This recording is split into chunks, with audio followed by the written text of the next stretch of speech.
Mas cada um de nós só vamos dar conta a Deus de nós mesmos. Bom, nós vamos dar uma paradinha na nossa música gostosa, né, que nos acalenta, que nos envolve, que nos une, que eleva o nosso pensamento, né, para sermos envolvidos agora pela equipe espiritual, pelo nosso guia espiritual, nosso anjo da guarda, para poder, em nome de Jesus, nós podermos ser merecedores de toda essa assistência. A gente sabe que a doutrina espírita não tem milagre, então o que a gente pede é forças, é resignação, é paciência, e cada um individualmente ir desenvolvendo o amor em seu coração. É Gláucia, querida, boa noite. Então que Jesus nos abençoe, nos proteja, que durante toda a nossa fala nós estejamos com os nossos corações ligados e eternamente vibrando em nome de Jesus.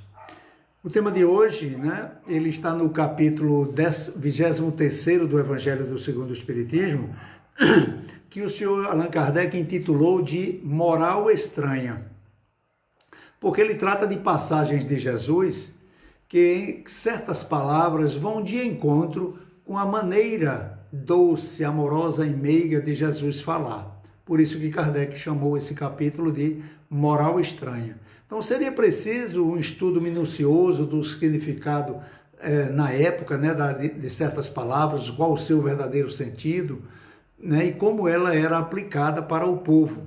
Então lembramos que Jesus, ele falava para os que tinham ouvidos de ouvir, né? Então, para um bom entendedor, poucas palavras bastam. Então ele falava justamente para aqueles que estavam prontos, né? Então, como a luz dos Espíritos, né? A doutrina dos Espíritos, perdão, tudo entra no rol da lógica e da razão. Então, o professor Allan Kardec, que era um exímio professor gramatical, ele publicou a gramática na França, ele era um excelente tradutor do alemão, né? Mas mesmo assim, para assuntos da qual ele ainda tinha um domínio, não tinha um grande domínio, então, num ato de humildade, ele se recorria a amigos. E, nesse caso, ele se recorria ao senhor Persani, que era um conhecedor do hebraico, do grego, do aramaico, para lhe explicar os termos odiar, né?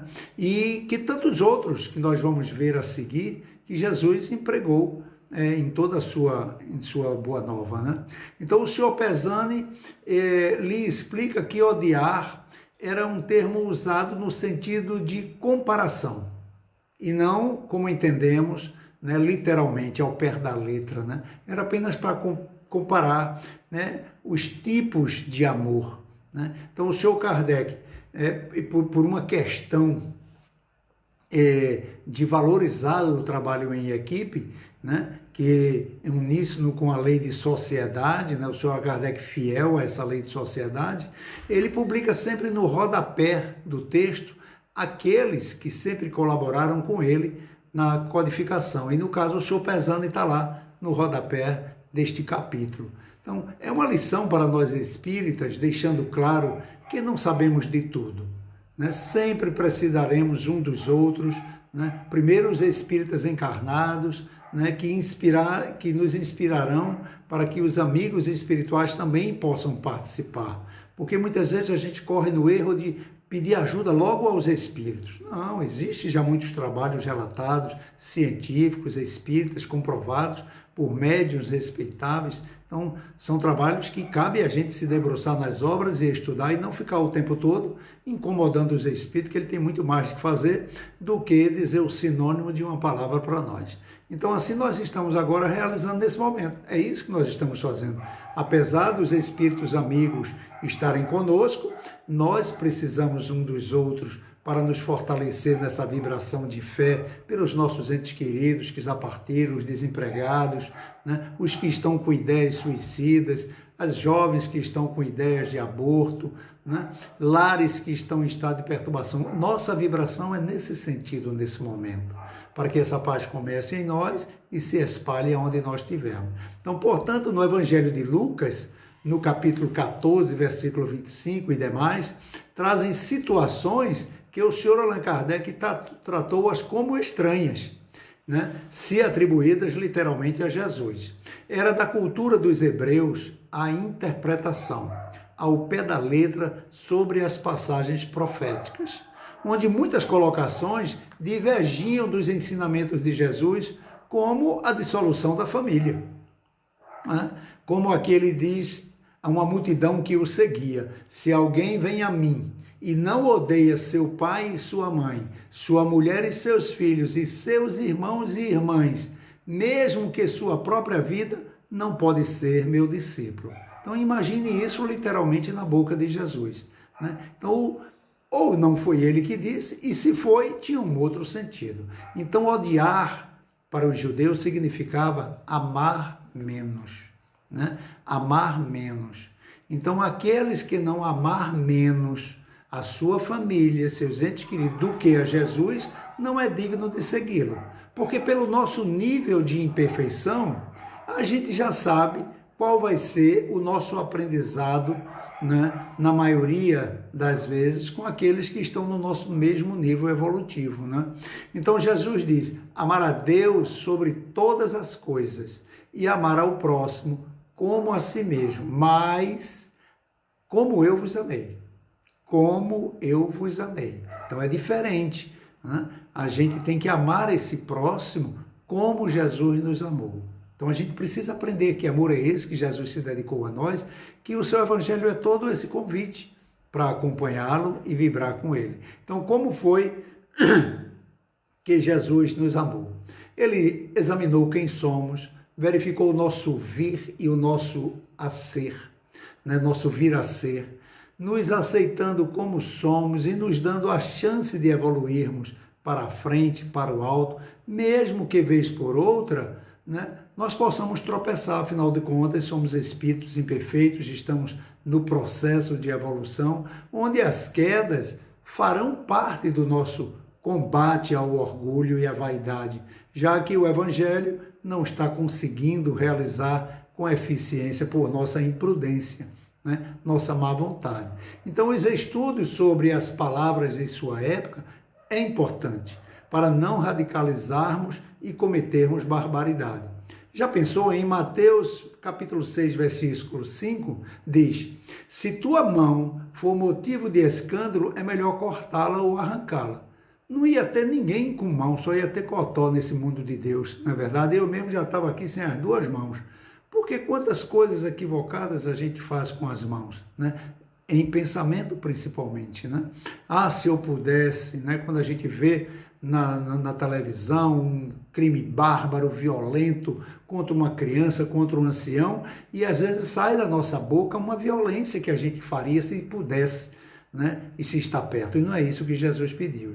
Porque somente com a luz da doutrina espírita, né? Esses espíritos amigos que vêm com um entendimento claro do que é espiritismo, nós podemos entender e ver o amor em certas passagens de Jesus, ditas, diga-se de passagem, pelo senhor Allan Kardec, como estranhas. E são estranhas mesmo, né? O primeiro ponto a ser desenvolvido pelos que se arvoram a estudar a doutrina dos espíritos é pensar como um espírito desencarnado. Pensar como um espírito desencarnado, sim, para que o corpo não seja um instrumento da sua vontade, e sim o seu coração. Então, o segundo ponto muito importante, tão quanto o primeiro, é associar o que Jesus diz à nossa vida espiritual, né? Sempre fazer uma ligação, né, do que Jesus diz à nossa vida espiritual. Quando Jesus diz, o homem descia de Jerusalém para Jericó, eu sempre uso esse exemplo porque ele é muito claro. Ora, que interessa se o homem descia de Jerusalém para Jericó? Bastava contar o fato do que é que aconteceu em Jericó. O que acontece é que Jerusalém era a cidade das orações, onde estava o templo de oração. Então as vibrações de Jerusalém eram muito altas. Sempre quem estava em Jerusalém estava em prece e oração. Quando ele desce para Jericó, porque Jericó é uma cidade de comerciantes, de homens ricos, dos cobradores de impostos, né? Locais onde tinha as grandes festas, os grandes bacanais, e lá eles se instalavam. Então a vibração de Jericó era uma vibração muito inferiorizada. Então esse homem baixou a sua vibração, é nesse sentido espiritual que Jesus sempre fala para nós, né? Hoje, mais amadurecido, nós sabemos que essas coisas que acontecem não são nesse sentido, né? Pois Jesus diz, em verdade vos digo, se tivesses a fé do tamanho de um grão de mostarda, dirias a esta montanha, te desloca daqui para acolá, e ela se deslocaria. Está lá em Marcos 14, 20. Né? Então, mais amadurecido que nós estamos hoje, já em acesso à orientação da doutrina dos Espíritos, nós sabemos que essa montanha que vai ser deslocada não é de pedra, de rocha, nem de barro. São as montanhas das aflições, que crescem em nossos corações, nos sufocando muitas vezes. Mas o espírito infantil, ele fica imaginando como seria possível alguém deslocar uma montanha, uma rocha no meio do caminho daqui para lá. Eu, quando era jovem, bem pequeno ainda, morava num sítio e tinha escutado esse sermão na igreja, né? E muitas vezes eu fui exercer a força do pensamento, né?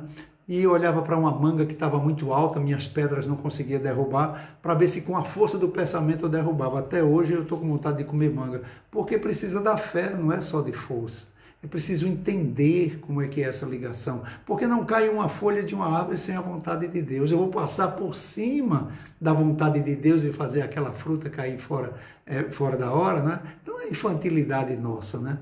Então, lá no Evangelho segundo o Espiritismo, o senhor Kardec e os espíritos orientadores, em analisar esse sentido moral dos textos da Boa Nova, ele relaciona as reais necessidades do aprendiz, ainda carente de renovação espiritual.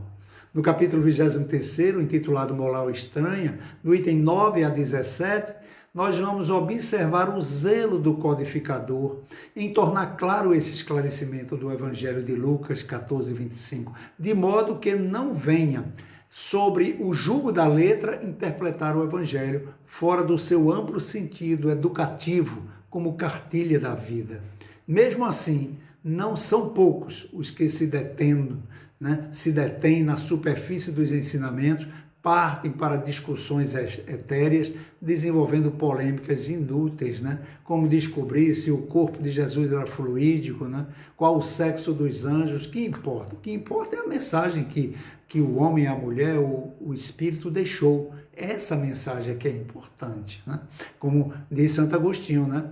Não procureis saber acreditar em todos os Espíritos, procurai saber se ele vem da parte de Deus. Então a sua mensagem amorosa, doce, consoladora, é que faz com que a gente veja que ele veio da parte de Deus, né? A afirmativa do mestre, por que eu vim pôr em disseção o filho contra seu pai? Veja só, contra sua mãe e a nora contra sua sogra. Mas como se deve compreender isso em espírito e em verdade? Porque ele veio colocar um contra o outro. Ainda aqui nós temos que considerar a afeição antiga do hebraico, com a sua maneira vigorosa de expressão. Seria um absurdo admitir que o Senhor viesse, né, estabelecer a perturbação do sagrado instituto da família humana, nas suas elevadas expressões afetivas, mas sim, com os seus ensinamentos consoladores, seria o fermento divino das opiniões, estabelecendo os movimentos naturais das ideias renovadoras, fazendo com que no íntimo de cada um, pelo esforço próprio para a felicidade de todos no coração. Nós somos seres sociais, precisamos um dos outros e podemos até não concordar com o pensamento daquele que desfruta da nossa companhia dentro do nosso próprio lar. Mas até para discordar é preciso conviver, né? É da lei de sociedade. Lei, diga-se de passagem, uma lei divina. Temos que estar juntos. Não é obrigado a concordar com o que o outro diz, mas a gente tem que respeitar, né? Respeitar até o quanto for possível o direito do outro se expressar, né? Então, mesmo não concordando, nós devemos amar todos, isto é, estar com Jesus. Geralmente, os que estão com Cristo são os mais criticados. São os mais criticados, até pelos que mais os ama. Foi assim com Jesus e será com todos os cristãos. né? Portanto, jamais viria Jesus destruir os laços de família. O apóstolo Paulo, ele lembra que o quarto mandamento da lei é honrar vosso pai e vossa mãe. Então, na sua carta aos Efésios, capítulo 1, Paulo diz que é primeiro mandamento com promessa. Esse é o primeiro mandamento com promessa, né? Porque ele termina dizendo, a fim de viveres muito tempo na terra que o Senhor vos dará, né? Mas quem será esse pai e essa mãe que nós temos que honrar? Não é importante esse entendimento à luz da doutrina dos Espíritos. Nós somos muito presos à morte do irmão, né? Caim matou Abel. Ora, como pode, espiritualmente falando, que um irmão pode levar à morte o seu próprio irmão? Porque tudo isso são passagens para serem analisadas espiritualmente. Então, digamos que alguém esteja com uma ideia homicida, uma ideia suicida também, né? Passando por aflições inenarráveis, com um processo obsessivo instalado, até que um de nós lhe ofereça delicadamente o Evangelho, para que ele medite ao ler. Aos poucos irá folheando. Por inspiração do seu protetor, ele conseguirá conhecer verdades que não tinha acesso e aos poucos ele vai se libertando.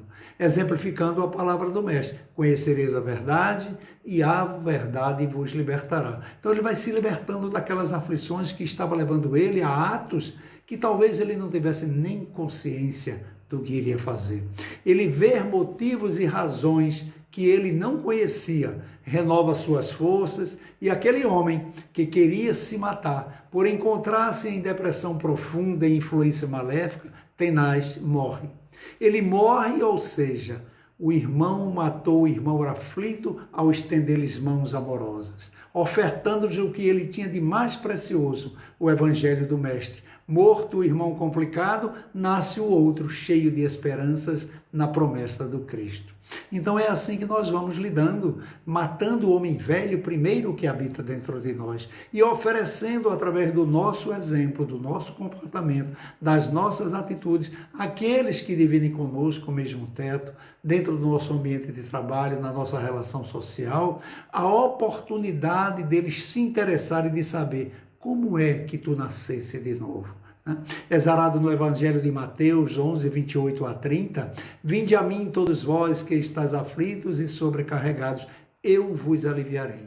Tomai sobre vós o meu jugo, aprendei comigo que sou brando e humilde de coração, e achareis repouso para vossas almas, pois é suave o meu jugo e leve é o meu fardo. Aos poucos vamos empregando os ensinamentos de Jesus ao nosso espírito imortal. O pai e a mãe são esses sentimentos que patrocinam todos os tipos de vida. E quando chega Jesus, a cegueira desaparece, passamos a ver as verdades das palavras de vida eterna. Nesse momento, o homem larga o pai e a mãe do seu passado, larga as razões interiores que davam vida ao seu sofrimento. É claro que isso não acontece num passo de mágicas. Requer paciência, resignação, perseverança, muita perseverança, para vencer as más tendências. Nós somos espíritos milenares, praticando sempre equívocos, erros, já nos suicidamos, já abandonamos os lares, já tiramos vidas, já fizemos uma série de situações que nos afligiram, já sofremos muito na parte espiritual. E isso ainda está latente, nos cobrando reparo, nos trazendo medos, angústias, ansiedades, mas nós precisamos colocar Jesus em cima de tudo isso. Porque isso não será retirado, isso será coberto pelo amor, porque o amor cobre uma multidão de pecados, palavras do apóstolo Paulo, né? Então, é preciso que essas nossas tendências, elas possam ir diminuindo. Nós somos espíritos em construção, ainda muito voltados às necessidades da matéria. Daí vi as recaídas, os desânimos e as tristezas e os desencantos. Num processo natural. É natural, mas nessa hora nós temos que nos levantar. Joana de Ângeles diz de maneira muito calorosa, quando um pensamento ruim chegar à tua mente, ao teu coração, troque-o imediatamente por um pensamento bom. Não justifique, não queira saber de onde veio. troque-o por um pensamento bom. Se faz necessário um orar e vigiar constante, permanente. Assim nós entendemos que num tempo mais curto, que a recaída é fruto do esquecimento do Evangelho de Jesus no nosso coração. Às vezes a gente vê amigos nossos, aí como é que está o Evangelho lá? Não faz um tempo que a gente não faz o Evangelho no lar. Não pode. Não pode, é alimento da nossa alma. A gente tem aquele dia estabelecido porque é o dia que nós nos comprometemos para que a espiritualidade venha abençoar nosso lar, nossos corações, conversar com espíritos que entraram porque viram que a porta estava aberta, né? Mas saber se eles querem ficar para aprender ou se eles querem ficar para ensinar o que eles querem fazer. Então são convidados a ficar ou a sair, para que através dos nossos exemplos eles possam também tomar a decisão. Mas o exercício é diário, no nosso orar e vigiar constante. Agradecer pelo dia, agradecer pela noite, agradecer pela família, pelo trabalho, pelo emprego, pelo desemprego, porque agora eu estou com esperança de conseguir um emprego. Porque vai sim, batei e vos abrirá. Pedis e obtereis. Isso é fé, é uma construção. Não podemos, somos imortais. Eu vou fazer o quê? Estou desempregado, vou chorar? Tem que bater de porta em porta e esperar, porque vai se abrir uma porta, né? Talvez não seja a porta que a gente quisesse, com aquele salário enorme que a gente sempre estava acostumado a ter, mas é emprego que você quer ou quer dinheiro, né? Primeiro o trabalho, depois eu mostro a minha competência e vamos crescendo dentro, recomeço. A gente não faz isso a cada encarnação, então podemos fazer o mesmo, numa mesma encarnação, né? Como esclarece Emmanuel em Fonte Viva, né? É sobre uma questão metafórica. O que é pai e mãe? O que é pai e mãe das nossas ideias? São os pais que trazemos do pretérito, que estruturam nossos projetos de vida, nossos desejos e nossas vontades. O que é pai e mãe do que nós somos agora? Não no sentido daquele que gerou o nosso corpo físico, e sim os que geraram as causas do que nós somos hoje, do que sentimos, do que pensamos, né? Matar o homem velho é exatamente largar o passado. Aquele passado que não traz uma contribuição para nós sermos homens de bem. Em Lucas 9, capítulo 9, versículo 62, Jesus diz: ninguém lança a mão do arado e olha para trás e é apto para entrar no reino dos teus. Então, lançar a mão do trabalho e ficar olhando para trás não é apto de entrar no reino de Deus. Jesus, nessa passagem de Lucas, está falando das exigências para segui-lo. Não é simplesmente dizer Senhor, Senhor. Nem todos os que dizem Senhor, Senhor entrarão no reino dos céus. Aquele que quer seguir o Cristo coloca vários empecilhos. É a pessoa que quer pegar o arado, mas quer também continuar olhando para trás, olhando para o lado, tomando conta da vida dos outros, em vez de olhar para a sua própria vida. Em Marcos, no capítulo 10, ele trata do cego de Jericó. Interessante essa passagem, né? Bartimeu simboliza a caminhada evolutiva, literalmente, né, de toda a humanidade. Ele está sentado na beira do caminho, cego. Se assemelha ao nosso comportamento, indiferente às leis da vida, aos chamamentos do Cristo. A capa lhe dá o direito de mendigar. Todos os mendigos recebiam uma capa que autorizava ele pedir esmola. Então era ali que estava o sustento dele. Quando Jesus o chama, ele deixa a capa e solta indiferentemente, né? Vai ao encontro do mestre para que ele deixe a capa, para que outros possam pegá-la em busca de suas necessidades materiais. Então, vão se enterrar naquela capa que Bartimeu estava enterrado. Por isso que Bartimeu deixou a capa, né? Ele sabia que ia passar necessidades, mas com o Cristo não, né? Então, essa é a fé que nós precisamos desenvolver, que com Jesus nada nos faltará, né? O Senhor é meu pastor e não me faltará. Não é que nada nos faltará. Ele não me faltará, estará sempre presente. Quando nós estivermos no fundo do poço, achando que não tem mais para onde ir, pare, faça uma prece e olhe para o lado. Jesus vai estar sentado do seu lado. Saulo de Tarso, ao ter com Jesus na estrada de Damasco, ele morre para se tornar Paulo de Tarso. Em seguida, ele vai ao encontro dos seus pais, porque ele era um cumpridor da lei mosaica. Então ele vai honrar primeiro o pai e a mãe, para ser reconhecido agora não como doutor da lei, um matador, perseguidor de cristão, mas como um homem livre, um homem que nasceu, que está agora em paz consigo mesmo, graças a Jesus. Mas na obra Paulo e Estevão, a gente sabe o que é que aconteceu com ele, né? Aqueles que estão com Jesus são os mais perseguidos, ainda hoje, né? Então, Emmanuel, em Caminho, Verdade e Vida, ele diz que quando os pais são incompreensíveis, a companheira é ingrata, se os irmãos parecem cruéis, é preciso renunciar à alegria de tê-los melhores e perfeitos, unindo-nos ainda mais a eles, a fim de trabalhar no aperfeiçoamento de todos com Jesus. Não é abandoná-los, é abandonar o desejo de que eles sejam como nós queremos que eles sejam. Cada um é o que é. Nós estamos aqui para cuidar da nossa evolução. Se ela espelhar um ou outro, graças a Deus, que bom. Se não, nós vamos com a nossa cota de esforço, né, dar conta somente pelo nosso esforço a Deus. Acaso não possamos encontrar compreensão no lar, que acontece muito isso? Os amigos e irmãos são diferentes e rudes, permanece aos lados deles, diz Emmanuel.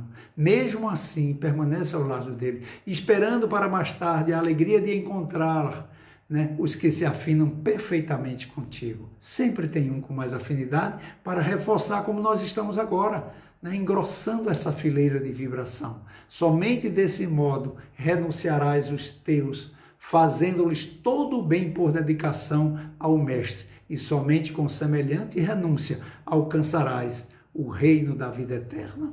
Jesus é fantástico, né? Pai e mãe estão também dentro de nós. O homem novo será construído sobre os escombros do homem velho, fruto da lei de destruição e da lei de progresso, né? O nosso passado, ele é uma memória que nós temos de o quanto nós já superamos certas limitações. Tem muito a ser feito, é verdade, mas já demos um grande passo. Que isso não seja motivo de orgulho, porque esse grande passo é muito insignificante dentro do que o Jesus nos oferece como proposta para sermos exemplos aqui no planeta. Então, o homem velho são as lembranças dolorosas da perda de um ente querido, dos nossos equívocos do passado, né, que nos adverte de uma dor que se aproxima através de sensações e emoções. Precisamos nos perdoar. Cometemos erros aqui, nessa encarnação ainda assim. Alguém abortou, alguém se separou, alguém disse palavras que não deveria, se arrependeu. Acabou-se, leite derramou, não tem como mais apanhar. O que importa para Jesus é daqui para frente. Beijar aquele, leva uma plantinha para aquela, né? Dá um abraço, diz eu te amo, estava com saudade de tu. São coisinhas simples, não precisa trazer um carro zero, olha como eu te amo. Não é isso não, pelo contrário. Não é assim que se diz que se ama, né? Às vezes no silêncio, na paz, na calma. O Evangelho no lar é muito bom para essa união, é muito importante.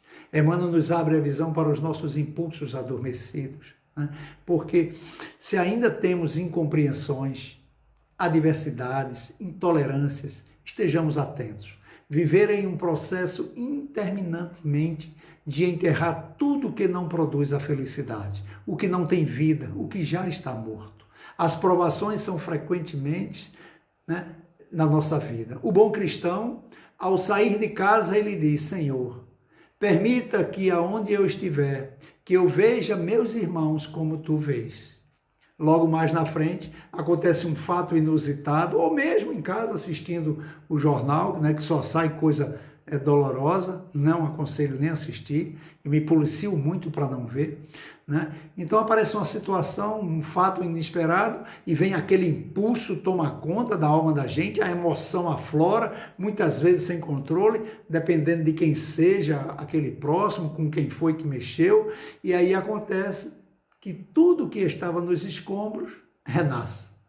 Às vezes depois de uma prece, às vezes depois de um evangelho no lar, aquele homem velho vem mostrar que precisa ainda ser mais trabalhado. Então, nessa hora, nós mentimos para nós mesmos, esquecendo que há pouco nós pedimos a Jesus que tudo que nós víssemos fosse com os olhos dele, que nós víssemos como ele vê.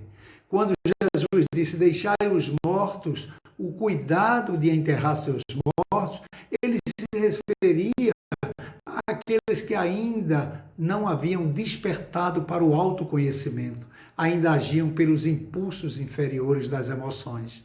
No sentido espiritual, vida é alegria, é ação, progresso, esforço, busca. Como no exemplo de Bartimeu, muito belíssimo para todos nós. Ele largou sem pestanejar a capa que lhe iria garantir o sustento material através da esmola. Então, para os que pegassem, iriam enterrar-se a si mesmo com aquela capa, mesmo vivendo como mortos, porque morto é sombra, egoísmo, desalento, inércia, são os que pegaram a capa de Bartimeu. Esses vão ficar mortos por um tempo, até darem ouvido à vida, e a vida é Jesus. Eu sou o caminho, a verdade e a vida. Ninguém chegará ao Pai se não for através de mim.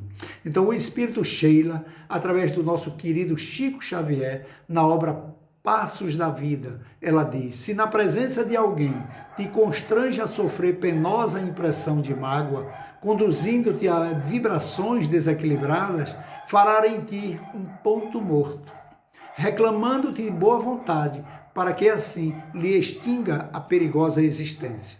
Se a ofensa recebida for impensadamente guardada por ti nas entranhas da alma, impelindo-te a lembranças afetivas, não esqueças que fizeste um ponto morto, exigindo novamente reajuste. Somos espíritos imperfeitos, não temos ainda condições de não sentir mágoas, mas que elas sejam recebidas com oração. A oração da tolerância, da compreensão. Afinal de contas, o outro também é imperfeito como nós. O que esperar de um espírito imperfeito? Então nós estamos numa selva de aprendizado. Se nós cuidarmos, não levando em conta que esses aspectos cristãos, a mágoa crescerá em nosso coração. É preciso estar sempre com o Evangelho no coração, porque senão essas mágoas vão tomar conta. Nós estamos repletos de escombros e eles vão, infalivelmente, vai adoecer a alma daquele que está magoado, aborrecido, intolerante. Então cabe a nós apressar o reajuste, evitar lágrimas e dores desnecessárias com a resignação. Deus não nos colocou em um ambiente que não fosse propício para nós, que não fosse uma oportunidade para nós. Quando Jesus disse, reconcilia-te com o teu inimigo, com o teu próximo, né? Com quanto estás lado a lado com ele, ele se referia a enterrar de uma vez por todas aquele que te impede de me seguir. Então entrega os convites, as ofertas, a porta larga. Isso é enterrar, né, o convite daquele outro. Enterrar o próximo, né? Enterrar quem estava morto. Ou seja, quem quiser que se enterre na mágoa. Quem quiser que se enterre na mágoa, que te afasta do caminho, da verdade e da vida. Pois ninguém chegará ao Pai se não for através de Jesus. Não tem como.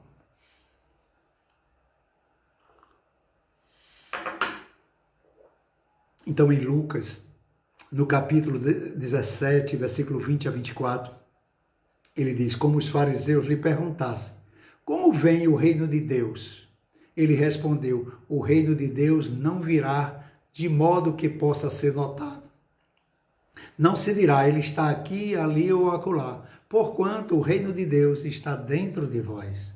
Logo, se faz necessário, ará o terreno do nosso coração, desenterrando e enterrando de uma vez por todas aquilo que nós sabemos que está morto e desenterrando aquilo que nós sabemos que está vivo, seguindo o caminho da vida, deixando que os mortos enterrem seus mortos, que preferem o luto da dor que não passa, não é? Enterre a revolta pela falta de resignação no próprio coração, enterrando a falta de fé num futuro pela insatisfação do presente. Se faz necessário ter boa vontade, uma vontade de fazer o bem, uma vontade boa, humilde, buscando com sinceridade o desejo de renovação, aceitando sem dúvidas os convites do bom caminho, que renovará as nossas forças para ser feliz, fazendo a felicidade do próximo, como vocês estão fazendo agora comigo, trazendo essa felicidade, esse carinho, essas vibrações que vão se expandir por todos que estão aflitos do nosso lado. Quando Saulo encontrou com Jesus na estrada de Damasco, ele ouviu o convite, que ele era perseguido e ferrenho cristão. Ele poderia ter dito: Senhor, não sou digno de te seguir. Porque ele sabia que ainda não tinha condições de seguir Jesus. Ele entendeu Jesus literalmente quem ele era, né? O seu valor e a sua grandeza. Mas humildemente ele enterra o passado e diz: Senhor, o que queres que eu faça? Né? Então, somente depois de testemunhar a sua obediência ao Mestre, é que ele realizou verdadeiramente a morte do homem velho, dando vida ao homem novo, quando, no fim da sua caminhada, já na sua velhice, ele diz: Senhor, já não sou eu quem vivo, mas és tu que vive em mim. Né? Deixando aquele passado para que os romanos pudessem enterrar e voltarem futuramente a serem os futuros Paulos de Tarso. Porque todos nós seremos um dia. Estamos agora no alfabeto. Joana de Cusa é um exemplo que poucos ditos cristãos conseguiriam seguir. Poucos, de testemunha do amor ao Mestre. Nós reclamamos, mas o nosso testemunho está chegando. E nós vamos ter que testemunhar, né? Esse amor e essa certeza da imortalidade da alma. De que não vai ser um câncer aqui, uma doença terminal ali, não vai ser um vírus acolá que vai tirar a minha vida. Ele vai me desligar do meu corpo. Mas se eu estiver com Jesus, pode ter certeza, será um desligamento suave. Porque é assim que Jesus se aparece para nós, com um jugo suave e um fardo leve. Ela era uma mulher, Joana, que desfrutava de prestígio social muito grande, de muitas posses. Afinal de contas, ela é casada com um alto funcionário de Herodes, em Cafarnaum. Né? Então ela foi atraída pelo verbo eloquente de Jesus. Passou a ouvir as pregações do lago, de nobre caráter. Né? Ela vestia-se de maneira simples quando ia ouvir a pregação de Jesus, para não ser confundida com a multidão como sendo uma diferencial, para não ter privilégios. Então, Joana abria mão do seu prestígio, enterrando a sua condição e o seu privilégio romano. Né? O seu desejo era beber da água viva, de que ele lhe falava e que trazia no seu coração uma infinidade de dissabores. Joana tinha muitos problemas.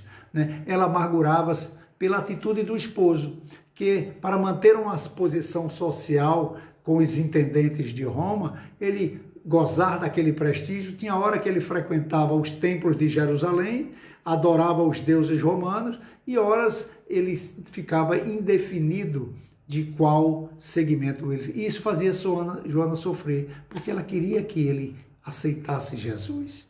O esposo estava morto, e Joana estava querendo enterrá-lo. Joana trazia na alma torturada, pois ensinava a convencer o esposo. Jesus ouviu numa passagem que ela ofuscou longamente e depois ponderou: Joana, só há um Deus, que é o nosso Pai. Só existe uma fé para as relações com o seu amor. Enterra entre o sincero discípulo do Evangelho e os erros milenários do mundo, começa a travar-se um combate de sangue e de redenção espiritual. Agradece ao Pai, Joana, o haver-se te julgado digna do bom trabalho desde agora. Teu esposo não te compreende, a alma insensível compreenderá um dia. Leviano e indiferente, ama-o a si mesmo, ama-o a si mesmo. Não te acharias ligado a ele se não houvesse razão justa para isso. Servindo com amorosa dedicação, estarás cumprindo a vontade de Deus. Falas de teus receios, de tuas dúvidas, deves pelo Evangelho amá-lo ainda mais. Estás bem consigo mesma, estás em paz contigo mesmo, tu és uma cumpridora do amor. Vai, os sãos não precisam de médicos. Mas o Senhor... Não seria injusto, não seria justo impor a meu marido de Joana, né? Impor sobre os seus princípios, afinal, o que almejo é conquistá-lo para o seu reino.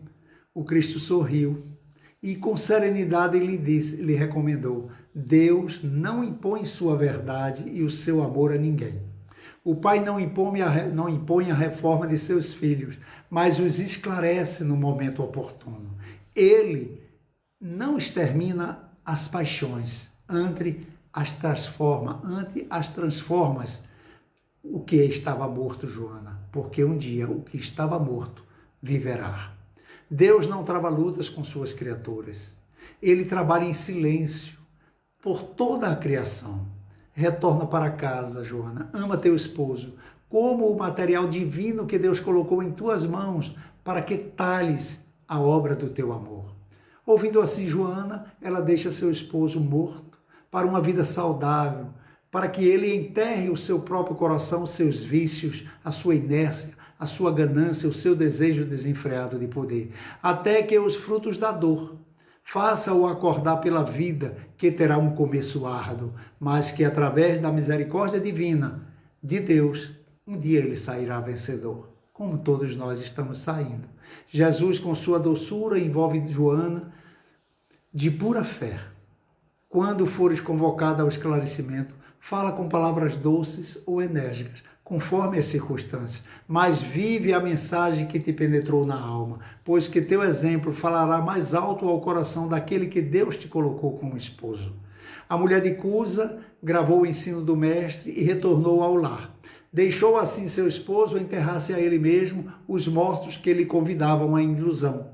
Transformou todas suas dores num hino de triunfo silencioso a cada dia. Anos depois, Joana enviuvou, ficando só, sem fortuna, com um filho, fruto do amor que ela dedicou ao seu marido. Pequenino nos braços, mostrou-se fiel à mensagem da vida, trabalhando com nobreza e honra. Ela que possuía em seu comando tantas servas, mas necessitou procurar trabalho com elas para se manter ao emprego e manter a saúde e a necessidade do filhinho. Embora as observações acres das amigas que a condenavam e agora tiravam lisonjas com elas, foi fiel a Jesus. Recordava que ele também havia trabalhado modelando madeira modesta numa carpintaria. Nos anos 68, numa perseguição junto aos cristãos, onde vamos encontrar 500 cristãos presos ao poste do martírio, nós vamos encontrar uma discípula do Senhor amarrada a esse poste, o verdugo com a tocha na mão. Ao seu lado, um homem jovem, era seu filho, amarrado em outro poste. Abjura, exclama o executor das ordens imperiais de olhar cruel, de olhar sombrio. Abjura este Nazareno que te colocou nesse poste? A antiga discípula do Senhor contempla o céu, sem nenhuma palavra de negação ou de queixas. Então o açoite vibra sobre o corpo seminu do rapaz, que lhe escama entre lágrimas: repudia a Jesus, minha mãe. Não vês que nós perdemos? Abjura por mim, eu sou teu filho. Pela primeira vez, dos olhos da Marte corre uma fonte abundante de lágrimas. As rogativas do filho são espadas de angústias que lhe retalham o coração. Abjuras, mãe, abjuras. Joana ouve aqueles gritos, recordando a existência interior, o lar risonho e festivo, os desgostos domésticos, as emoções maternais, os fracassos do esposo, sua desesperação, a viuvez, a desolação e as necessidades mais duras. Em seguida, ante os apelos desesperados do filhinho, recordou que Maria também fora mãe, e vendo seu filho crucificado no madeiro da infâmia, soubera conformar-se com os desígnios de Deus. Acima de todas as recordações, como alegria suprema de sua vida, pareceu-lhe ouvir ainda o mestre na casa de Pedro a lhe dizer: vai, filha, ser fiel. Ela, possuída de força sobre-humana, a viúva de Cusa contemplou pela primeira vez uma vítima ensanguentada, fixando no jovem o olhar profundo e inexpreensível, na sua dor e na sua ternura, exclamou firmemente: cala-te, filho, cala-te. Jesus era puro e não desdenhou o sacrifício. Saibamos sofrer na hora dolorosa, porque acima de todas as felicidades transitórias do mundo, é preciso ser fiel a Deus. A esse tempo, aos aplausos delirantes do povo, os merdugos lhe incendiavam em derredor, né? as tochas das lenhas embebecidas em resina inflamável. Em pouco instante, as labaredas lamberam-lhe o corpo envelhecido. Joana de Cusa contemplou com serenidade a massa do povo, que não lhe entendia o sacrifício. Os gemidos de dor lhe morriam abafados no peito. O teu Cristo sobre apenas te ensinar a morrer? Perguntou o verdugo. A discípula, concentrando sua capacidade de resistência em chamas, ainda teve forças para murmurar. Não, ele não apenas me ensinou a morrer, mas também a vos amar. Nesse instante, sentiu que a mão consoladora do mestre lhe tocava suavemente no ombro e lhe escutou a voz carinhosa e inesquecível: Joana, tem de bom ânimo, eu estou aqui. Triunfante, ela transpõe o pórtico da morte para adentrar na verdadeira vida. Ainda hoje trabalha no Evangelho, sendo mentora espiritual do seu filho das eras cristãs, o nosso querido Divaldo Pereira Franco. O Espírito Maria Dolores e, através do querido Francisco Chico Xavier, nosso querido Chico Xavier, ela diz: à frente do dia não ouvides, alma boa, se alguém te fere, perdoa. Nas lutas que vêm e vão, resguarda-te em paz no mundo. Ofensas, às vezes na vida, vêm da lágrima escondida sobre a luz de agressão. Nas áreas do pensamento, sem queixas e sem consultas, existem dores ocultas. Estradas que ninguém vê. Vemos certos ofensores que espalham pedras em bandos, trazendo o peito sangrando. São eles que sabem por quê. Esse carrega consigo a enfermidade obscura. Outro guarda a desventura de uma afeição infeliz. Outro deseja esquecer a rebeldia tenaz, mas já não sabe o que faz e nem pondera o que diz. Outro surge em doce face, por vezes é quem amas. Traz por dentro o peito em chamas, embora disfarce a dor. A pessoa que te agride, sempre quando reponte, deserto pedindo fonte, angústia esmolando o amor. Também nós, do além-túmulo, buscando as luzes supremas, atravessando problemas, exames de amor e paz, alma querida, o ofensor, nas sendas de cada dia, em frente, és um teste que Deus te envia para saber como estás. Que a paz de Jesus nos abençoe, nos proteja, nos ilumine,